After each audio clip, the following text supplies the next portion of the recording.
this interview is going to be based on your biography, your achievements, and things you also want to say at your 60th birthday.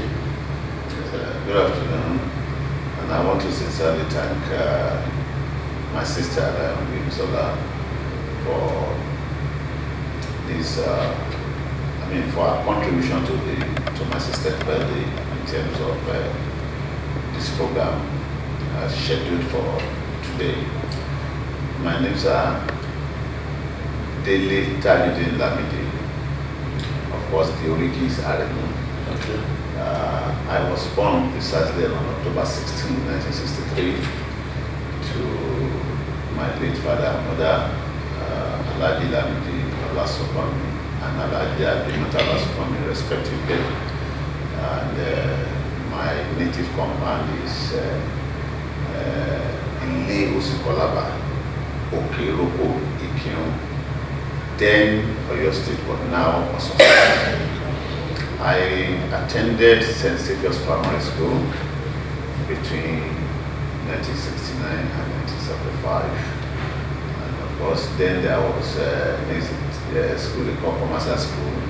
Just for a year, I attended Commercial School in Ikirun before I proceeded to my secondary school, that is at the Secondary Commercial Grammar School between 1976 and 81. I passed out from secondary school in 1981.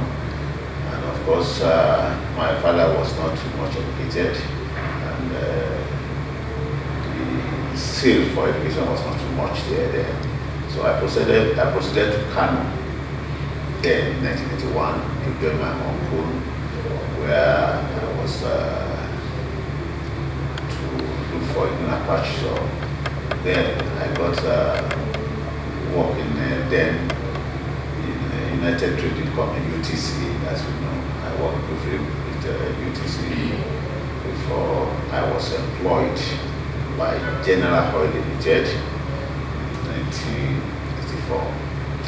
From there, I worked with General Oil as a depot representative, that is the person in charge of lifting of petroleum product to our various filling stations. So after which I resigned and I joined one of my good Oga, Alhaji Belusoni Ali. We promoted three companies then, Absa Petroleum, Bersania Petroleum, and Minnesota Petroleum, where I was a group manager. So from there, we were working until when I first, because we had a lot of crisis in Kano then, you have the Vitasini, you have soldiers. So I felt that the environment is not secured.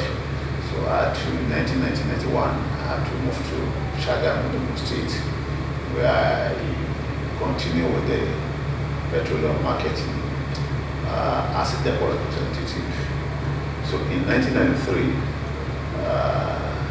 I have a friend, I remember Batunde Adesoya. He was also working as a depot representative with Lumbu Petroleum and later Glass Petroleum Company.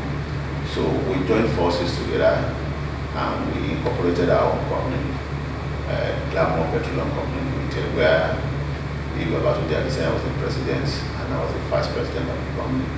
So that was the starting point of having my own company. Thereafter, that was 1993-94, during the time of June 12 and the rest. So later, I incorporated my own company, which is still the Petroleum Company Limited, where I am the Chief Executive Officer as of today. So in my quest for education, because there's no how you will hold on to a secondary school certificate that inferiority completely not certain, and of course it's going to limit.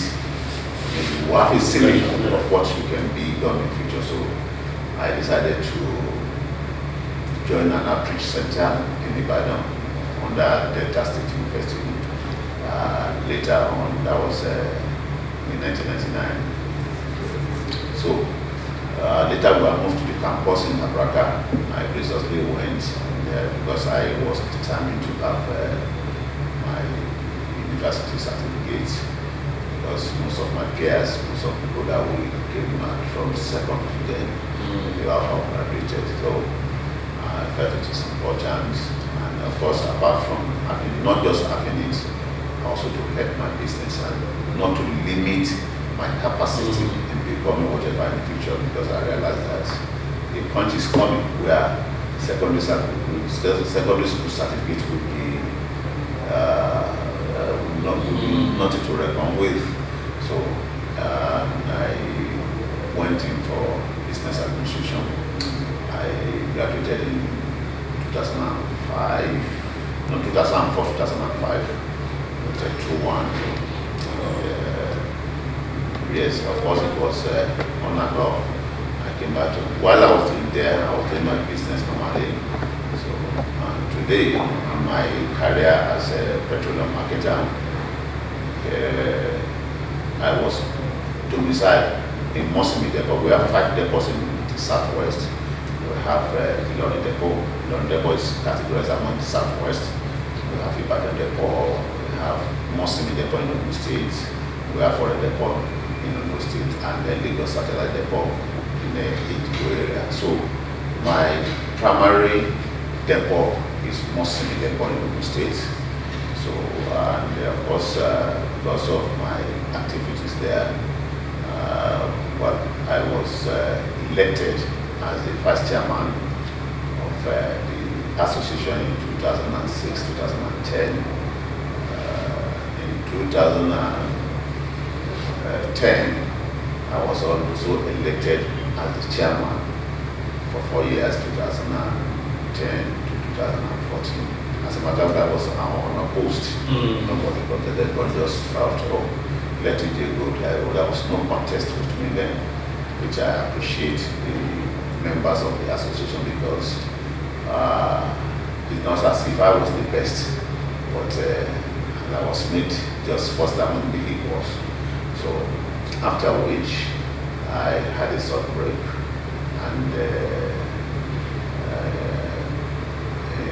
recently I was also elected unopposed as the zonal chairman of IPMAN for the rest of, for the whole of Southwest as a chairman, which is 5-year, 110.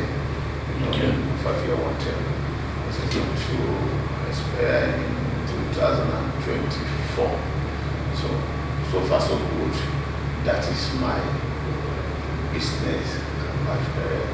So apart from my TJ Petroleum Company, and the Glamour Petroleum Company, I also chair some other companies like Oil Logistics Company. I'm the chairman of the company. And I'm also into logistics, that is transport, under TJ Petroleum Company, because when you're into petroleum business, if you don't have trucks to lift, it creates a lot of lacuna.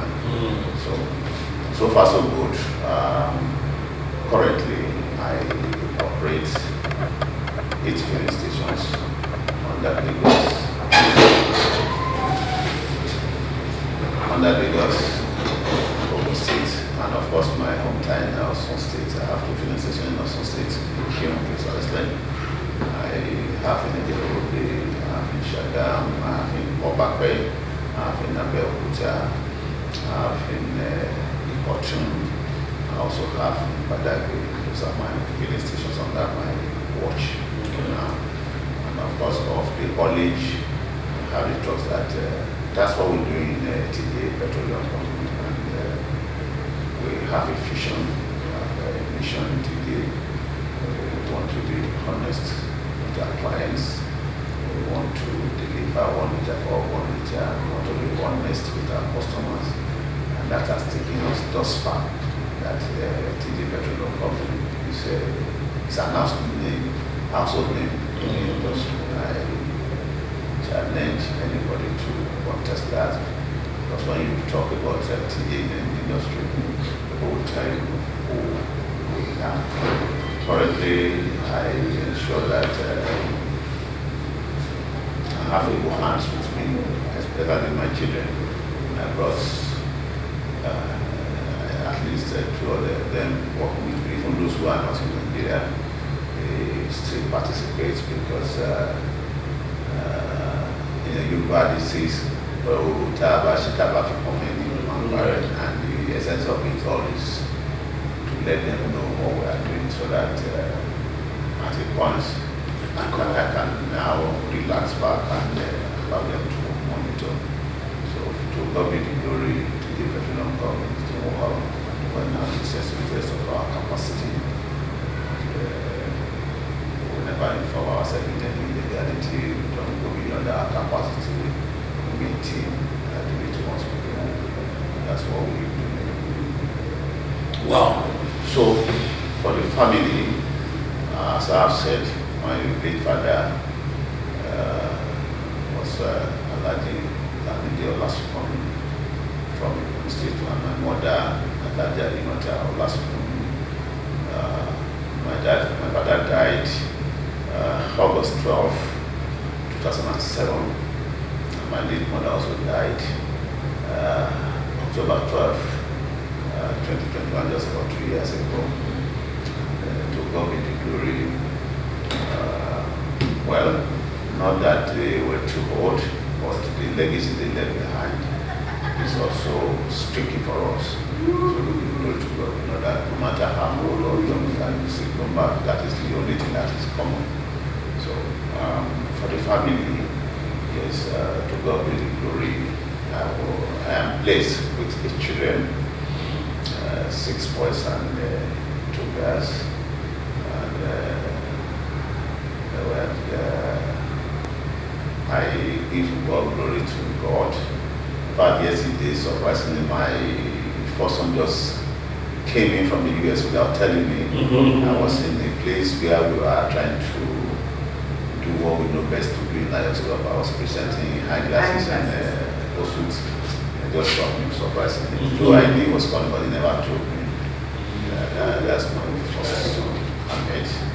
Tajudeen is well in the US, and I also have my second born, Serif Tajudeen. He's a pilot of the British Airways. I have Abiodun Tajudeen, who works with me directly. I have Miriam Tajudeen, she's also in the US. I have Abayomi Tajudeen, that one is also working with me. I quickly head them back so that I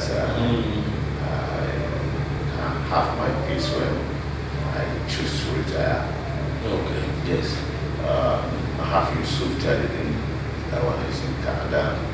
And my last 2 children, Babatunde Tajudeen and Farida Tajudeen, they're also in the US. So they are doing fine. But apart from my biological children, I have a lot of children. That my brother, my sisters, with them, for those who I don't know, and they live with me. So that is my life. So How about your wife? okay, my wife, Omalade Khadija Tajudeen, is also in the. How did you meet her? Yes, well, she's not my first wife. Okay. My first wife, we got married in 1989, and she's of blessed memory today. Okay, so I still wait sometimes. Well, I don't have these children from just 1 or 2 women. I have them from 5 women, but the circumstances beyond that. Okay. That is the way God wanted, because some are my friends, and it was to a situation whereby, of course, currently my wife is Omalade Khadija Tajudeen, with my children in the US. Okay. No doubt you are a very successful entrepreneur. what advice, or first, let me take it this way. What were the challenges that confronted you when you were starting, most especially from your educational background, and how you have really narrated how you beat all those traps, but what were the challenges that faced you and that spurred you into going back to school? Yes, by the time in those days, I can remember vividly that one of the first challenges that I had was that my mother and my father separated. So I lived with my grandmother, and of course, she was not educated. My father was half educated because I think he got to like 3 years in more than 3 or something like that. So, but he was a baker, and in bakery, they go to bake as early as 5-6 a.m. So no time. From when I was very young, I remember those days that they would just put slit on your neck and they just take you to school. So those were the days, but I enjoyed my primary school education. And you also know that in those days, we don't enjoy what our children are enjoying today. Like when I want to sit for my secondary school, I enjoy. No father takes you to where you are going to write your exam. No father even know anything about you. You have to do everything by yourself. And God be the glory. It was challenging, but it's good to be challenged.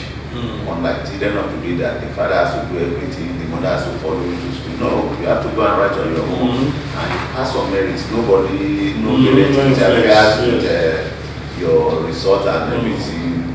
Or nobody, no parent induce anybody to let you in. So it's on merit. So thank God I was admitted into secondary commercial grammar school at that. And it was Ada to is about under 20 kilometers. And no parent will come and look for you at school. You have to look for the house yourself. You have to cook yourself. All they need to do is just to give you food. Because I don't have a mother living with me. My mother left for Niger State, in Niger State. So nobody comes to look for me. My father doesn't have the luxury of time to go with my mother. So, but to God be the glory. It's of our needs. Because, when there is no option, when you don't have option, you have to take the challenge. So, and you remember in those days, there was no even taxi, there was no even Okada, so you have to trek irrespective of how many kilometers to your school. So those were the challenges, and you have to read on your own. There was no mentor, there was no, unlike some of us that their parents are either teacher or educated and let's can put them on that. But to God be the glory, with or without having somebody to learn, I was able to make it out of secondary school. So when I finished secondary school, I was to go to the Polytechnic. In fact, that was the year the Polytechnic was established.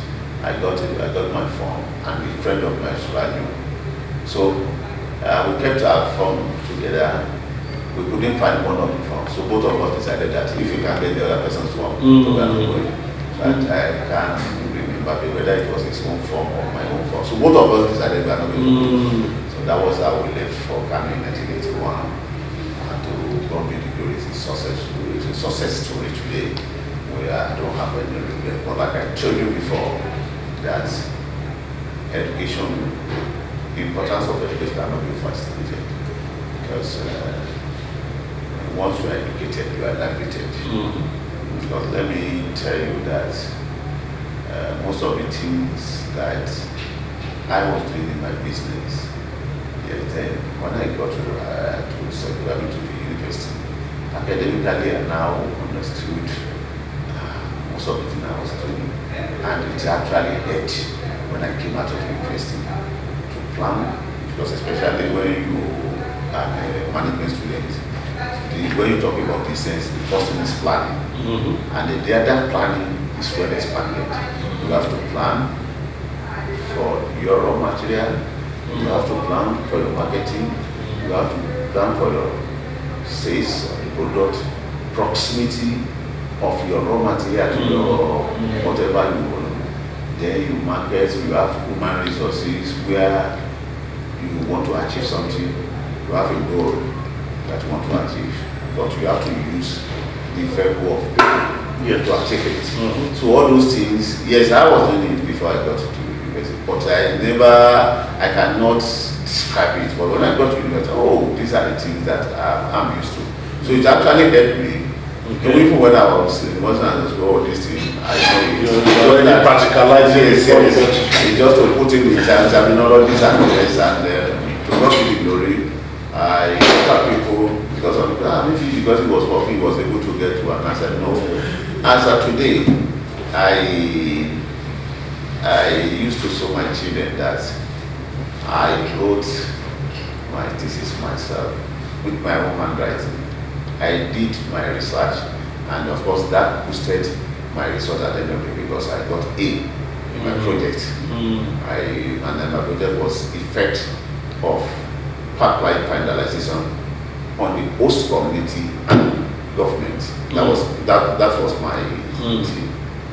So, and I did it because already I'm in the industry. So I did a lot of research, and when my supervisor saw it, then his name is Dr. Dedekuma. I don't know whether he would have been professor by now. So when he saw it, wow. Daily, who wrote this thing? I said, I wrote it myself. I said, see, this is my handwriting.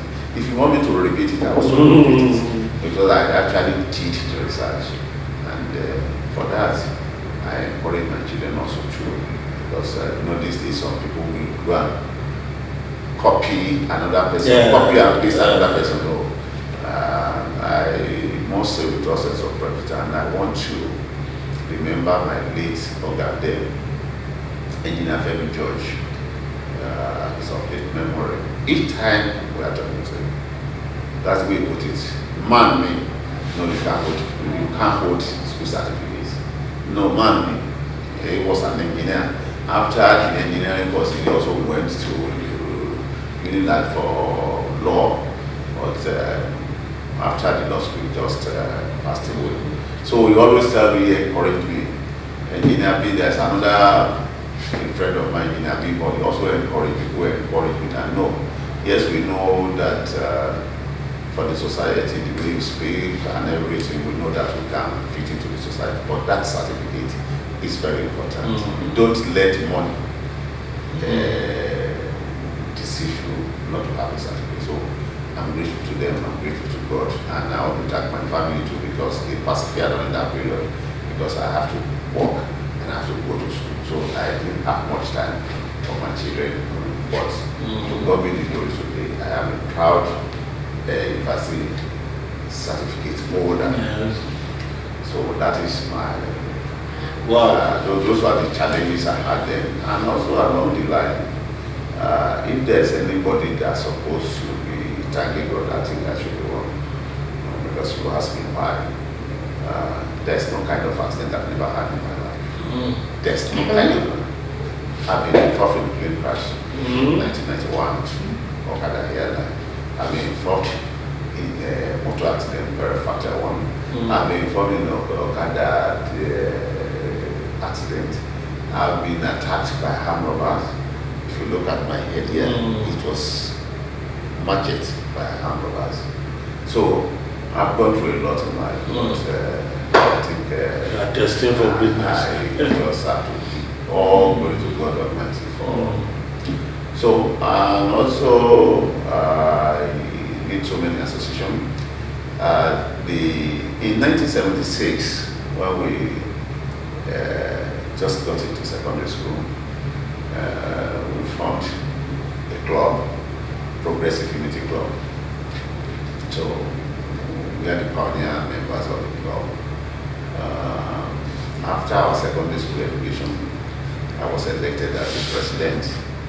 And as of today, I still remain committed to all efforts to just relinquish that position. How my members, they just continue. So for almost 40 years now, I've been the president of that club. And some other clubs too. And Lions Club, well, I've passed through the stages of from being the second vice president, first vice president, the president of the Rugby Club, the zone chairperson, the region chairperson, and of course to migrate to the higher level. This year I contested at the second vice district governor, but I lost the election. I was not too much prepared, so but even fighter on this to fight but that does not deter me from doing, because the primary objective of Lions Club is service to humanity. But we still need people to administer whatever we want to do. Even if you have all the millions of dollars in this world, the millions will not work for us. So we need people to, administer. So, but I don't forget the primary objective of being in life, and whether I hold position or not, nothing will deter me from service to mankind. Service to mankind. Wow, that's great. You mentioned something that really interests me, and I'm sure will also interest the government of the day. The issue of your thesis while you were in school. The subject is something that is bordering on our economy today. The issue of pipeline vandalism, which has become a lot of problem, to the extent that the nation cannot even meet their open quota of supply of oil. Can you give us an insight, since that was that was what your thesis meant to solve, the issue of pipeline vandalism, the relationship between the state, the government, and the people, the community, the host community of such pipeline? Please, can you give us an insight? Maybe the government of today can borrow a leaf from it. Okay, then I used Oredepo as my case study. Oredepo there was already going into extinction, but Monsimi Depo, Lagos Alert Depo was still functioning there. So, but I had to go to Oredepo. That is even much closer to the. So I interviewed people, I think the host community. For example, I met a woman who was a food vendor. When there was no product at the depot, people thought maybe it's going to be like 1 to 3 months of it. The woman said she started selling to people on credit. So at a point, the money went away because the product was not coming. People were relying on the resuscitation of the depot. So it has a lot of negative effects. People even as much as they lost their life because they started having health challenges, because when you cannot eat, when you don't have where to go.